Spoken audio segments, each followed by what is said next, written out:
Lembrando o seguinte, quem está na semifinal da Copa do Brasil, já recebeu a cota de 8 milhões de reais. Quem avançar para a final, no mínimo, já levou 25 milhões de reais. É o prêmio para o vice. O campeão levará 60 milhões de reais pelo título da Copa do Brasil. E a pergunta para começar o programa, Calçade, Mauro, Pascoal e Zinho. Com aquele sorriso. Com aquele sorriso. É a seguinte. Vai lá. Rio-São Paulo. Que rivalidade, hein? Aflorada com essa grande semifinal. Qual vai ser a final da Copa do Brasil? Vamos explicar. Pode ser uma final carioca, Fla-Flu. Pode ser uma final paulista, São Paulo e Corinthians. Pode ser uma final cariocas e paulistas. Pode dar São Paulo e Fluminense. Pode dar Flamengo e Corinthians, por exemplo. Qual é a tendência neste momento, antes do início das semifinais? Final carioca, final paulista ou uma final mista? Rio-São Paulo. Rio-São Paulo, né? Na minha opinião, a final será carioca, na minha opinião. Final carioca. Você aposta no Fla-Flu. Muito embora reconheça que o Corinthians contra o Fluminense é um jogo de uma dimensão diferente de São Paulo e Flamengo. São dimensões diferentes. Sim. Mas eu sou obrigado a reconhecer. A gente tem que tratar. Como eu adoto a filosofia de Dom Nicola Ratchop, futebol é momento. Então, se o futebol é o momento vivido pelo Fluminense é melhor do que o momento vivido pelo Corinthians. O momento vivido pelo Flamengo é melhor do que o momento vivido pelo São Paulo. Você acabou de citar na introdução que o time reserva, foi o Mauro que falou, o time reserva do Flamengo ganhou do São Paulo.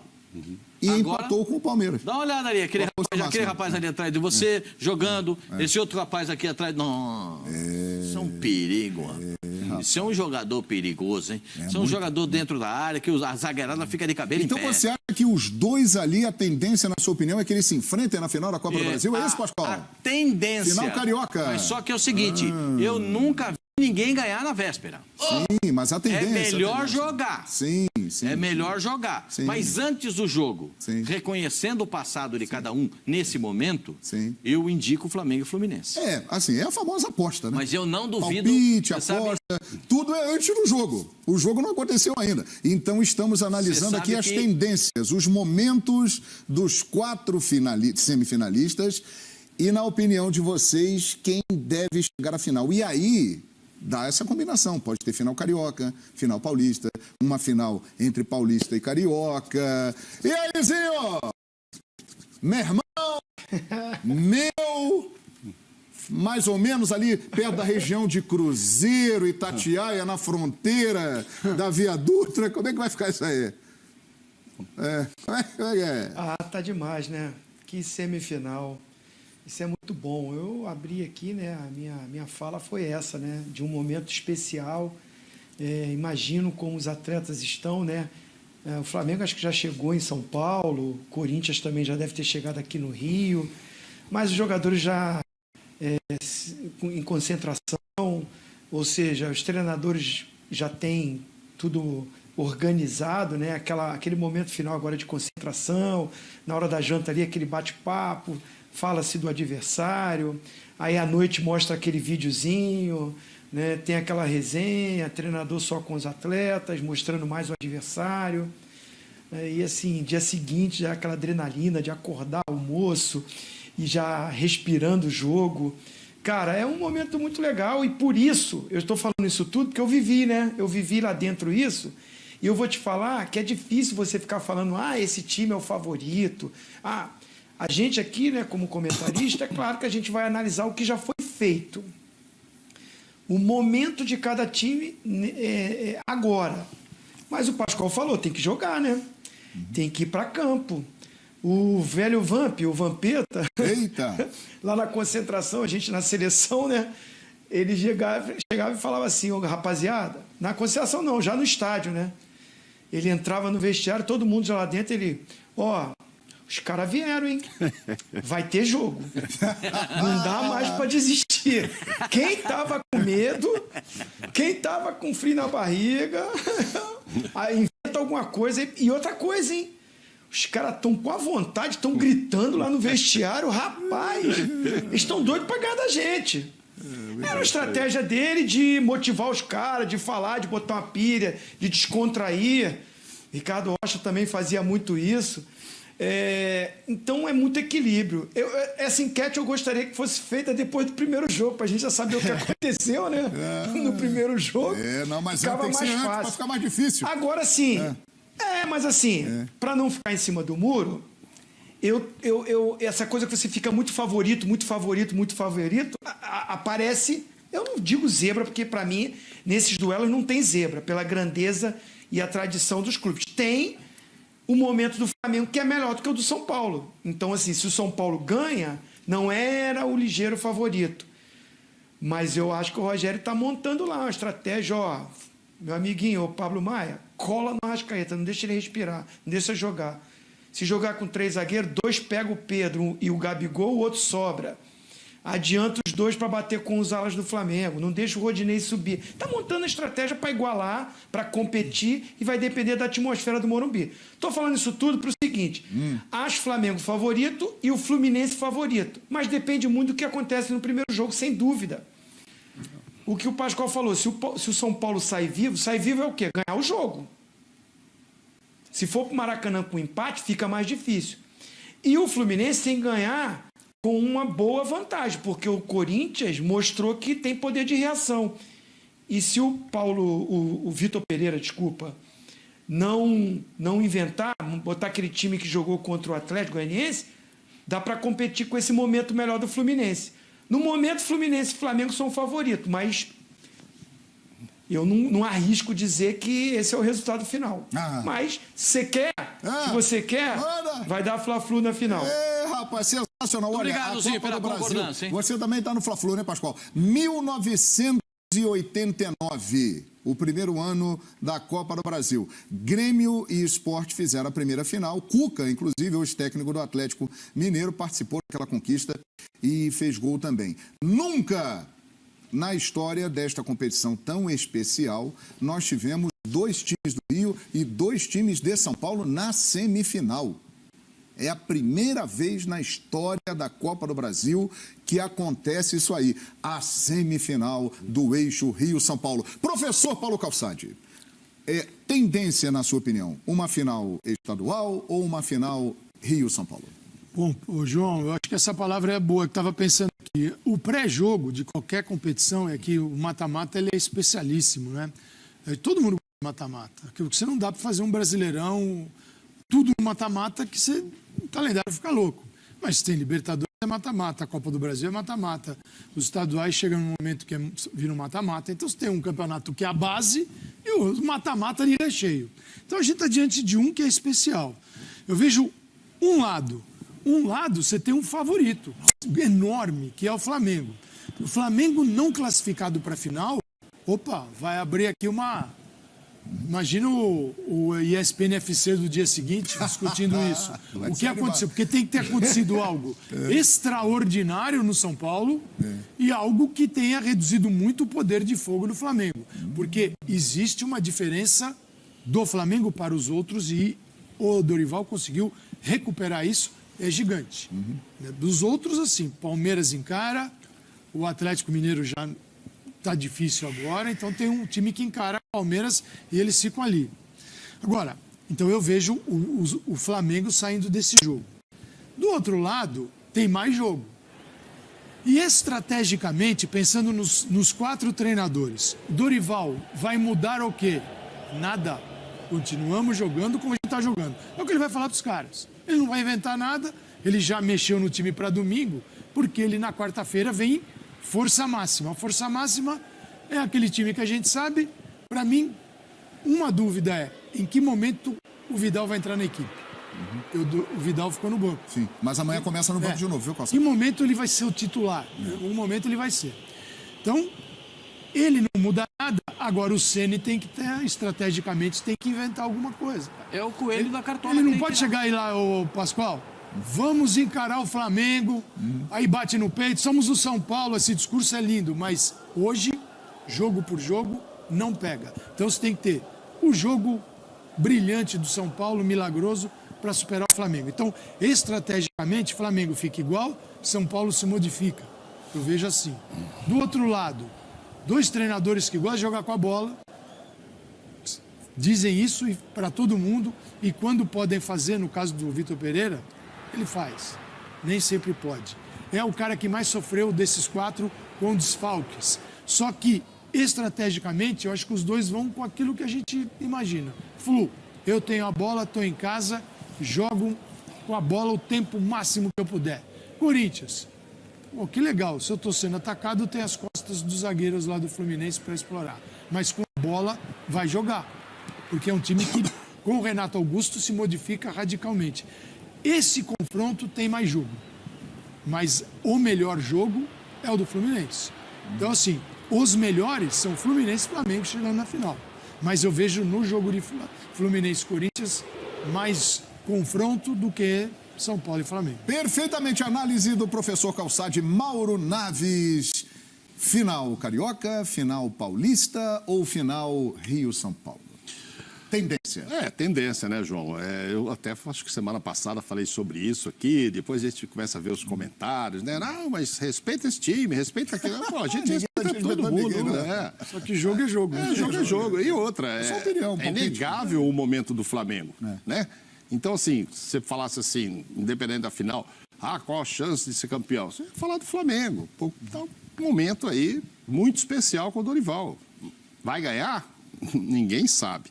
O que a gente sabe é que vai ganhar um gigante novamente, coisa que na Copa do Brasil a gente só, acho que de 2009 para cá, que foi o último.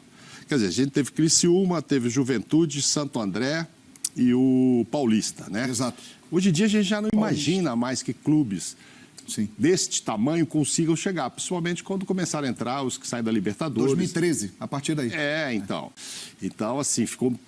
Claro, também está dando um dinheiro sensacional para a competição. Ela ganhou muito peso financeiro e a chance para os clubes menores está cada vez mais baixa. Então, assim, os 4 podem ganhar, claro, evidente, qualquer um dos 4. Agora, a tendência seria um Fla-Flu. Tudo que os companheiros aqui já explicaram, toda essa linha. Momento do Fluminense, momento do Flamengo, a tendência é essa. Vai caber aí a Corinthians e São Paulo, que nunca teve esse título, principalmente o São Paulo, o Corinthians já teve. Tentar quebrar isso aí. Exato. E tem bola para quebrar? Tem, claro que tem, por isso que é futebol, por isso que a gente está dando só uma tendência. Ninguém tem bola de cristal. E agora hoje, olha assim e fala... Agora o Zinho tocou num ponto. O primeiro jogo é fundamental. São Paulo tem que sair vivo daqui e o Corinthians sair vivo do Maracanã. Sair vivo é trazer um placar que possa mudar. No caso do São Paulo, vai jogar a segunda em casa e o Corinthians vai trazer para casa. São Paulo vai ser o Atlético Paranaense? Não? Porque que o Felipão pegou o Flamengo e claramente ele disse no segundo jogo. Mas por que você... Flamengo. Será? Era Flamengo. Felipão acho que até foi num lance bem legal de falar. Era o Flamengo, gente. Claro. Resumindo, não dá para aguentar nesse momento. Ele não acreditava Eu acho nisso. diferente, professor. Aí, Zinho. Felipão que ganhou com o Criciúma em 91, hein? Eu acho diferente porque assim... Não, o Rogério Ceni, ele tem o seu sistema já definido há muito tempo. Se o Rogério Ceni jogar com 3 zagueiros, não é surpresa para ninguém. Nenhuma. Ele faz isso sempre. Aí eu não sei, assim, se ele não começa com o Reinaldo de ala pela esquerda e o Igor Vinícius, aí eu acho que, assim, ele vai mudar, porque esses caras estão rendendo melhor. Se ele não começa com Caleri e Luciano na frente, vou colocar mais um meia para marcar, aí seria uma mudança. Mas se ele vir com o natural, os 3 zagueiros, os 2 alas, ali não sei se vai ser o Gabriel... Pablo Maia, Gabriel tá fora. Esses 3-2. Gabriel machucou. Gabriel tá fora. Lesão no tornozelo. Mas assim, mas aí esses 2 volantes, e aí ali na frente é Caleri, o Luciano, e ele vai escolher ali, é o Patrick, é o Igor Gomes. Ele não vai mudar muito o que ele vem fazendo. Eu, particularmente, acho que se ele entra com esse time, com a estratégia boa ali de bloquear esse meio campo, fechar bem, ele pode competir com o Flamengo, mesmo concordando com o professor. O Filipão, acho que aí ele não ousou, ainda mais quando jogou em casa. Ele jogou com 3 volantes, 3 zagueiros. Fechou meio. E abriu mão de velocidade, né? Ele jogou com o Terãs e com o Pablo na frente. Então ele trouxe o Flamengo para cima dele, e ele foi espetar no final do jogo já. Aí eu acho uma diferença. Eu acho que o Rogério Ceni não vai se preocupar só em marcar o Flamengo. Ele vai marcar, mas ele está armado também para o time dele chegar, principalmente com o Calleri e com o Luciano. Perfeitamente. Olha aqui, o Flamengo chegou em São Paulo, o Corinthians está chegando ao Rio de Janeiro e nós vamos trazer tudo isso para vocês aqui, fãs de esporte ligados no nosso clube. Vladimir Bianchini está ali, olha lá, está com uma torcedora do Mengão na porta do hotel rubro-negro aqui em Sampa. Tudo bem, Vladimir? Tudo jóia, João. Um grande abraço para você, para todo mundo ligado na ESPN. A torcida do Flamengo aqui está tremendo, mas não por causa do jogo, é por causa do frio. A galera tá toda aqui posicionada na concentração do Flamengo. Os jogadores chegaram por volta das 6 horas da tarde, distribuíram autógrafos, fotos, foram bastante simpáticos com os torcedores. A gente está com alguns rubro-negros aqui que vão contar algumas histórias bem curiosas, João. Eu tô aqui com a Paola, ela é torcedora rubro-negra e você é casada com São Paulino. Exatamente, a gente casou no último dia 17 de junho e aí as camisas foram parte da decoração e agora a minha ficou um pouquinho mais especial com esses autógrafos aqui. Então meu marido vai ter que aguentar em casa uma camisa do Flamengo na sala. E quem que parou para dar autógrafo aqui na sua camisa? Conta um pouco pra gente os jogadores que foram mais simpáticos. Olha, na verdade aqui quem parou foi o Pedro, o Felipe Luiz, o Davi Luiz, o João Gomes. Infelizmente não deu para tirar foto porque era uma coisa ou outra, mas todos eles pararam e foram super simpáticos com a gente. E a pergunta que não quer calar é o seguinte, seu marido vai no jogo amanhã, você vai no jogo ou não? Ele vai, eu não, porque não teve ingresso, mas tudo bem, ele sabe que quando ele voltar para casa vai ter alguém comemorando, que no caso você é eu. E se caso o São Paulo ganhar, ele vai dormir no sofá? Sempre. É isso, tá vendo, João? O torcedor do Flamengo aqui fazendo a festa. A gente tá esperando a concentração. O Flamengo amanhã enfrenta o São Paulo pela semifinal da Copa do Brasil. E a gente viu que a rivalidade já começa em família, hein?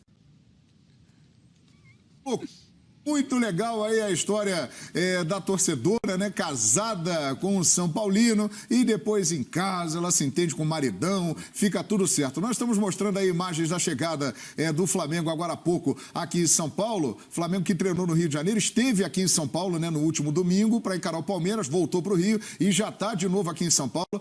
É pertinho e tem muita gente aí na porta do hotel do Flamengo. A galera continua por aí ou o pessoal foi embora, hein, ô Vladimir?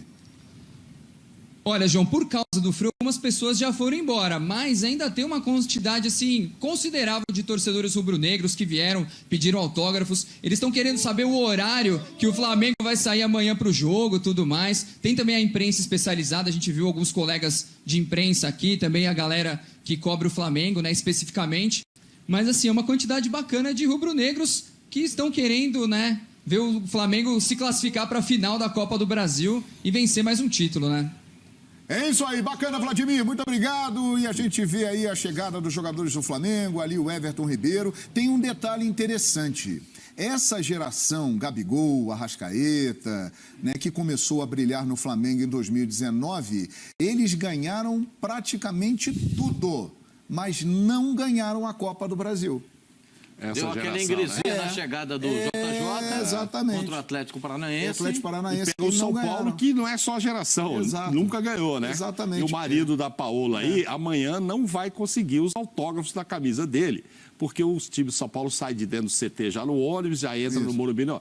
Ele vai ter que ir lá no Rio de Janeiro, na porta do hotel, para trazer uma camisa também autografada aí, para colocar na sala. Esse é o detalhão, o Pedro, o pessoal todo atendendo ali os fãs, né? São muitos torcedores por onde o Flamengo passa e a galera ali gentilmente atendendo. Tem esse detalhe, né? O São Paulo nunca foi campeão da Copa do Brasil, o Flamengo tem 3 títulos da Copa do Brasil, porém, esta geração, que é a segunda da história do clube mais vitoriosa, perdendo apenas para a geração do Zico, ela não conquistou ainda a Copa do Brasil. Já já nós vamos mostrar a chegada do Corinthians. Calçade, pois não, Calçade? Título é título, mas a Copa do Brasil é um torneio nacional e o que está em segundo lugar em importância, né, abaixo do Brasileirão. Porém, para o torcedor de São Paulo, pela raridade, pela novidade, nunca venceu uma Copa do Brasil. O que acontece? Esse título, se pudesse ser do São Paulo está lutando por ele, tem aí uma barreira quase que intransponível, que é o Flamengo. Esse título para o São Paulino tem um valor completamente diferente para os demais, porque ele é algo raro, não existe. Então, pesa para a primeira vez. Porque tudo bem, o São Paulo tem títulos de Libertadores, tem um tri brasileiro, mas parou há muito tempo. Porém, a Copa do Brasil ficou muito tempo fora, porque ou era Libertadores ou Copa do Brasil. Como estava sempre na Libertadores, não disputava a Copa do Brasil, que é horroroso, né? Uma Copa Nacional você não joga. Quer dizer, você não disputa um título porque você foi competente e está noutra competição que é mais importante. Mas para o São Paulino, ele seria especial. O peso dobrado por poder conquistar esse título. Agora, o Flamengo tem aí as condições, vem jogando futebol superior. Quando a gente fala em Flamengo e Fluminense, a minha escolha não é do ponto de vista estético, porque eles jogam um futebol mais bonito mesmo, sem dúvida. Mas é pelo jogo bem jogado, que fica bonito, dentro da proposta do Diniz e da proposta do Dorival. Você pode ter um jogo muito bem executado, que não seja tão belo de assistir, mas é preciso saber reconhecer quando um time executa a proposta do seu treinador e faz isso muito bem. Vou dar um exemplo, vai. O Atlético de Madrid do Diego Simeone, que está lá desde dezembro de 2011, ele treina a equipe. Quando esse time baixa para marcar e resolve jogar um jogo que ele vai ficar esperando o adversário, cara, é um Deus nos acuda, porque ele lá atrás é uma marcação violenta. É gostoso de assistir? Isso é outra coisa. Agora, é bem executado? É bem demais. Quando, nos seus momentos mais brilhantes, assim, o time arrebenta dentro daquilo que ele se propõe a fazer. Embora eu não ache o jogo bonito de assistir. São estratégias, né? É isso aí, cada um tem a sua fórmula, o seu jeito de jogar. Portanto, o Flamengo chegou a São Paulo. Daqui a pouco, aqui no UFC, nós vamos falar das prováveis escalações. Vamos analisar direitinho para você tudo de São Paulo e Flamengo amanhã, 9h30 da noite, Morumbi. Um jogo gigantesco. Você me desculpa te interromper, meu amigo querido, mas você vai entender. Claro. Você vai entender por que eu estou te interrompendo. Porque ao vivo, agora, da concentração do Flamengo, rapaz, ao vivo, muito bom a gente conversar com Marcos Braz, vice-presidente de futebol do Flamengo, ao lado do Vladimir Bianchini, lá na concentração do Mengão. Alô, Vladimir! Manda ver, Vladimir! É isso, João. Agradecer demais ao Marcos, que veio atender a gente gentilmente. Marcos, queria começar perguntando para você um pouco a respeito desse duelo da Copa do Brasil, qual a expectativa do Flamengo e também a respeito da polêmica do último final de semana dos árbitros com Palmeiras, do VAR. Qual a opinião do Flamengo a respeito disso? Já está começando a ficar até chato essas situações em relação a extracampo, as denúncias que querem interferir de situações que tem decisão do juiz em que o VAR viu e voltou. Enfim, eu acho que o futebol brasileiro tem que começar a ter um pouquinho mais de vergonha na cara. Eu acho que todos nós, né? Eu acho que dirigente, os jornalistas, inclusive todos que estão inseridos, para a gente chegar e começar a ter um pouco uma postura diferente em relação a esses processos e protocolos que todos nós temos que cumprir. E como que está o planejamento em relação à Copa do Brasil, Marcos? O Flamengo chega tranquilo aqui pro jogo de amanhã. Fizemos uma opção em que Dorival principalmente, foi bastante questionado em relação a botar um time alternativo contra o Palmeiras. Eu entendo até essas análises, esses questionamentos. O problema que as pessoas não entendem é que o Flamengo foi jogar 2 jogos seguidos em grama sintética, e quem está acostumado ali no dia a dia, quem faz treinamentos ali, sabe que isso não é brincadeira, que não é frescura, as pessoas sentem mesmo, e se não me engano, isso aí não tem lugar nenhum na Europa, a não ser que seja uma situação de problema climático, quando não tem o problema do clima, na Rússia, que fica ali menos 20, menos 15, você joga nessa situação. Então, assim, mas como é autorizado, como está dentro das regras do campeonato, eu acho também que não tem que ficar em chororô. Mas os times que jogam ali, e que aconteceu, em que o Flamengo teve um jogo na quarta e do domingo, não teria a menor condição na nossa análise, na análise da comissão técnica, na análise das pessoas que analisam a ciência, de não poder jogar os 2 jogos com os times titulares. João, perguntas para o Marcos Braz, que atendeu gentilmente aqui a reportagem da ESPN? Ah, sim, com certeza. Primeiro agradecer aí ao Braz pela gentileza de conversar conosco e até mesmo aproveitando essa frase importante que ele disse agora, né? O futebol brasileiro precisa ter vergonha na cara. Eu gostaria que ele esclarecesse aí um vídeo que ele inclusive já se pronunciou nas redes sociais, que apareceu uma pessoa muito parecida com ele almoçando com árbitros. Eu gostaria que ele falasse sobre isso, por favor, ô Vladimir. O João pediu para você esclarecer, Marcos, até a respeito, você já falou nas redes sociais, sobre a história do vídeo. Pô, eu até agradeço a pergunta dele, que é um momento que eu posso aqui passar para todos que estão nos ouvindo, vendo e ouvindo. Isso foi um absurdo que aconteceu. Postaram, e grandes jornalistas postaram também, que eu tinha ido num treinamento da comissão de arbitragem da CBF e postaram e repostaram para milhões de pessoas, atribuindo a mim a estada lá. Isso aí, em nenhum momento isso aconteceu, eu não fui. Depois, quando você trava o vídeo, claramente vê que a pessoa, até um pouquinho mais magra do que eu, né, que não tem nada a ver, assim, e isso aí são situações que contribuem para esses questionamentos. Não é legal para os árbitros, para a comissão de árbitro, para a CBF, esses fake news que, infelizmente, ontem ficaram entre o top 10 aí das redes sociais aí. Não era eu, assim, eu não vou nem comentar isso aí, que isso foi perto de um absurdo, de uma situação em que eu acho que jornalistas, em situações como essa, na minha opinião, devem ter um pouquinho mais de cuidado, devem apurar as fontes para depois fazerem ou exercerem a sua profissão dando os conceitos e escrevendo ou analisando os fatos, mas dentro da verdade e não de uma loucura dessa.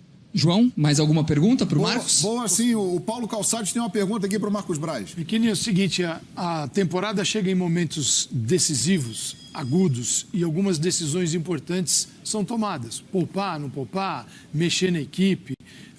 Eu queria saber do Marcos Braz até que ponto a diretoria, se essas decisões são institucionais, quer dizer, da instituição, a diretoria do futebol representada por ele, participa junto com o treinador nessa tomada de decisão. O Paulo Calçade perguntou, Marcos, até que ponto as tomadas de decisão, principalmente em relação a poupar jogadores ou não, é institucional ou uma questão da comissão técnica? Não, eu acabei de falar, é através da ciência também. Isso é da ciência e da comissão técnica. Mas volto a dizer que qualquer decisão da comissão técnica tem todo o nosso apoio, tem pelo menos o meu apoio direto, porque eu confio nas decisões não só do Dorival, da comissão técnica e de todos que estão trabalhando no dia a dia do CT. Para finalizar, Marcos, já agradecendo demais aqui pela sua presença, a situação do Lázaro. Você hoje confirmou que o Lázaro teve uma proposta do West Ham, não é isso? Por volta dos 30 milhões. Para o Flamengo liberar o Lázaro, qual o valor mais ou menos? Está em questão de negociação? A gente viu em alguns lugares falando 50 milhões. É mesmo nessa faixa ou não? Não, eu não vou falar em valores, mas vou confirmar para você. De fato, o Flamengo teve uma oferta no jogador e, na nossa opinião, na nossa análise, ainda está bem longe e a gente não está nem... Eu acho que não estamos nem preocupados com isso hoje. Nossa preocupação é o jogo de amanhã e, após o jogo da manhã, se a proposta aumentar, a gente vai analisar. O Flamengo não vende mais jogador em real, né? Quando vem uma proposta de 30 milhões de reais, o Flamengo vende em euro para o mercado lá de fora, então a proposta tem que ser considerável em euro, libra ou qualquer outra moeda. 30 milhões de reais, na nossa análise, não é o que o jogador hoje representa para a gente. Marcos, muito obrigado por atender os canais ESPN, uma boa sorte para você. Obrigado aí, tudo de bom para você. Abraço. Obrigado, Marcos. É isso, João, a palavra aqui do Marcos Braz, que gentilmente parou para atender aqui os canais ESPN e esclareceu diversos assuntos. Excelente, excelente. Muito obrigado. A gente queria até outras perguntas aqui, mas não foi possível. O Marcos está saindo para um compromisso e parou e gentilmente conversou com o nosso Vladimir Bianchini e a gente teve a oportunidade também de fazer alguns questionamentos a ele. O Zinho queria fazer também uma pergunta e felizmente não deu, viu, Tetra? Ele tinha que zarpar lá, mas ele falou bastante coisa interessante ali, Zinho. Falou, assim. É que, assim, ele falou muito essa parte da ciência e da comissão técnica, né, que eu acho que foi muito boa as perguntas, sem dúvida. Por que não jogou com o time titular contra o Palmeiras? Provavelmente, né, nessa visão e no que eu entendi é o seguinte, vai jogar amanhã contra o São Paulo, provavelmente domingo não vai jogar com o time titular de novo contra o Botafogo, porque tem a Libertadores no meio de semana e aí vai poupar. Acho que não ficou bem claro, né? Claro. Agora, a minha pergunta seria muito diretamente a respeito de renovação de contrato do treinador, que só tem contrato até o final do ano, e do Rodinei, que é um cara que muita gente já falava que estava fora do Flamengo, né? O contrato vai ser renovado, mas eu nunca escutei da boca do Marcos Braz que o Rodinei já estava fora, que não seria renovado o contrato. E pelas atuações, pelo que está jogando, hoje é o titular da posição, eu queria saber se, né, dele, se já tinha essa possibilidade ou já tinha interesse do Flamengo de sentar para conversar uma renovação. Mas nós vamos ter essa oportunidade mais na frente, né, João? Não tenha dúvida, até porque Flamengo e Vélez, Vélez e Flamengo só aqui na ESPN, no Star Plus, a grande semifinal da Libertadores. E ele confirmou, o West Ham fez uma proposta por Lázaro. O primeiro valor não agradou a equipe rubro-negra, mas as conversas continuam. Então o Flamengo pode negociar o Lázaro aí em breve, lembrando que é até agora, dia 1º de setembro, quando fecha a janela lá na Europa. Os 30 milhões de reais seriam 6 milhões de libras, aproximadamente. Aproximadamente 5 milhões de libras. 5 milhões de libras. O euro está 5 e pouquinho, dá quase 5 e pouco em euro. E 5 e pouco em euro. É o que ele fala, né? A gente só conversa agora no nível de euro. O Marcos tem toda a razão. 5 e pouco de euro é muito barato. É muito barato. Claro que o Flamengo não está com o Pires na mão, porque se passar realmente em qualquer outro, de repente, em outro time aí, é capaz de sair negócio fácil. 4.965.000 libras esterlinas. Exatamente 30 milhões de reais. Esse é o mínimo que ele vai receber se ele passar para a final da Libertadores. O destaque do Fluminense. Desculpa, professor. Não, só para dizer, Zinho. Desculpa, mas assim, um exemplo seria o Luiz Henrique. O jogador do Fluminense. Garoto, jovem, destaque titular absoluto. Acho que foi vendido por 7 milhões. Fluminense, São Paulo e Corinthians. Fluminense, São Paulo e Corinthians já teriam feito negócio. A situação deles é essa. O Flamengo não é que resiste. O Flamengo diz, tá bom, até logo. Se quiser. Claro. Agora, se o Flamengo passar pelo São Paulo e chegar à final da Copa do Brasil, esse é o valor que ele vai receber se ele for vice. Se ele for campeão, ele recebe 2 vezes esse valor. Exatamente. Por isso que eu perguntei da questão institucional, pelo seguinte, vou poupar, não vou poupar, chega no momento que não é só decisão do treinador, embora seja técnica e científica, a diretoria de futebol precisa estar de acordo. Porque se ele reduz a diferença para o Palmeiras, ele está disputando, se ele ganha do Palmeiras, ele está disputando o Campeonato Brasileiro, para valer. Só que a Copa do Brasil, ele está a 2 jogos de uma bolada e de ganhar mais um título, de poder ganhar mais um título. E aí? Bom, a opção isso aqui está mais perto. E a explicação do gramado sintético faz sentido. O Botafogo também, eu acredito que vai ser um jogo com um time bem misturado, né, mexido, porque o Vélez, Sarsfield, Libertadores da América, o Flamengo tem que força máxima e inteiraço para esse jogo. A gente botou o próprio Dorival falando sobre isso, né? Que eu falei, a ciência também escalou. E ele, inclusive, usou o exemplo próprio. Quando eu passei pelo Atlético Paranaense, a gente não fazia 2 treinos seguidos lá e tal. Sei até que ponto, tá? Não estou lá, são os cientistas aí, fisiologistas e etc., que disseram para ele que o desgaste seria muito grande. Mas, enfim, quando a hora, eu continuo achando que deveria ter colocado desde o início e, de repente, tirar no segundo tempo. Aí a opção foi o contrário. Mas tem gente, que eu já li análise também, que apoiou a decisão desse time, não só apenas por causa desse problema no gramado, não. É por achar que esse time aí tinha menos chance de fazer gol, mas também menos chance de sofrer gols do Palmeiras. Então, assim, tem muita interpretação aí. Aí acabou 1-1, então ficou de bom tamanho. Mas eu não tenho dúvida que ele senta com o Braz para conversar sobre isso. Estamos X pontos aqui, pô, esse título, lógico, tem muita importância, o brasileiro, mas é isso que o Calçade falou, ó, mas e aqui, ó? Aqui são 2, 3 jogos para a gente pegar uma grana boa. Eu acho que é muito difícil tomar essa decisão sozinha. Não, mas você não pode. Não dá. Se a diretoria tem que estar ali, junto. Sim, claro. Senão... Porque isso vale muito dinheiro. Claro. Isso custa muito caro. Claro. Isso custa, tem uma importância muito grande. Você abre mão de um campeonato de 60 milhões. Né? É muita grana. Ou vai abrir a mão de um campeonato brasileiro. Né? Muito embora eu entenda, as pessoas, você já acha que está mais difícil. Eu entendo a sua versão, João. Mas eu entendo que o Flamengo ainda está no páreo no Campeonato Brasileiro. Ainda está. Ainda está no Agora, páreo. está difícil, Faltou mas isso aqui também para tudo ser maravilhoso. Mas né? o brasileiro ainda paga por fatia de classificação. Cara, Né? cada posição você... 30 milhões o primeiro, né? Então, mas posição. o outro é 29, você entendeu? Então isso era na balança. Ó, esse agora não, é dá uns 60. 2,5 cada posição que você 2,5 sobe tal, a mais. então. Não. Aí você põe lá contra os 60 para 25, ou nem isso, ou ficar nesses 8. E a Aí Libertadores, você veja, né? a Libertadores da América para o campeão, 25 milhões de dólares. Para tudo.